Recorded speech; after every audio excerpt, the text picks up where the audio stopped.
presents. For this episode, I'm going to show you some kettlebell basic exercises that I like. The first thing I'm going to do though is show you a couple of foundational movements that will really assist you in being able to use the kettlebell correctly.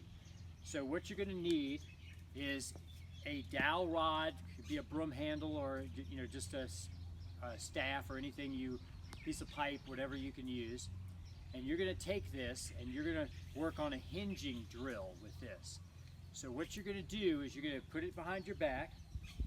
You're going to hold it so that it touches your head, the back of your skull, between your shoulder blades, and down in your sacrum area.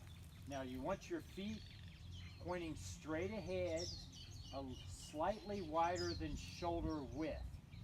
And what you're going to do is you're going to maintain contact in 3 points, here, between your shoulder blades, and down here. So you're going to minimal knee bend, maximal hip bend, and you're going to go back like this. That is the proper way to do a hinge. Nothing is leaving. The stick is still touching those 3 points. I'm not doing this, because then it's off down the bottom. I'm not doing this, because then my head has left it. So once you practice that, that's just a foundational drill to teach you how to properly hinge. So the next thing to do would be to take your kettlebell and learn to do a basic kettlebell deadlift. Now this is still just a foundational drill. It's not, you can use it as an exercise. Usually the kettlebell is not really heavy enough to give you a training effect, but you want to use this to get the foundational movement locked into your nervous system. So what you're going to do is you're going to sit your kettlebell down and you're going to straddle the bell. I'm going to do it from the side so you can see what I'm doing. Then you're going to do that exact same hinge movement, okay? You're going to reach down, bend your knees until you can grab the handle. It's still minimal knee bend, maximal hip bend.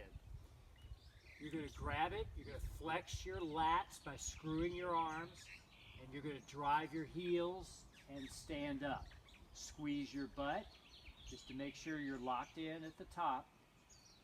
Now when your body is locked like this and straight, that's going to come into play in the actual first exercise I'm going to teach. Then you hinge back down, let the bell touch. You can take your hands off, put them on, back up. If you're using it as an exercise, you could do a lightly tap and go method. You can also come up fast, down slow. All of those are different techniques for the drill and if you were using it as an exercise. So what we're going to do now is we're going to start the first exercise. It's a basic two-handed swing with the kettlebell. So what you're going to do instead of straddling the bell is you're going to sit the bell so it's out in front of you. You're going to step back from it. Now you'll probably have to play with the distance until you can get it exact. You want your feet still pointing straight. You're going to hinge back. You're going to reach forward and grab that bell. Now you see how the bell's tilting? That means the weight is wanting to come back, okay? So I'm making sure I feel it, a mild stretch here, tension, and I'm going to hike it and pop my hips. Hike it and pop my hips. You're going to hike it high between your legs. Never let it go below the knees. You always want to keep it as high as you can. You're not going to hurt yourself. You're not going to hit any important stuff doing this. And you want to propel the weight forward so that the weight is belly button level, no higher than face for a basic kettlebell swing. There are some people who teach an overhead swing. I'm not a big fan of that because it's just a very dangerous move for many different reasons, which I won't go into. So that is your basic kettlebell swing. I'm going to show you again. Hinge back, reach forward, grab the bell. So the gravity's wanting, when I lift it up, it's automatically going to come back. Okay? So you hike, pop, pop, pop. It's that hip pop. Very important. You want to use your glutes, hams, mostly your lower body. Your arms are going to be relaxed like ropes. Now you want your upper body to maintain a certain level of stiffness. Now you can also do this one-handed, and when you do it one-handed, you're going to grab the handle, and you can have it facing sideways, forward, or backwards. It doesn't really matter as long as you're holding the thumb side of the handle, not the center. And that's going to come into play when you do a transition to another movement.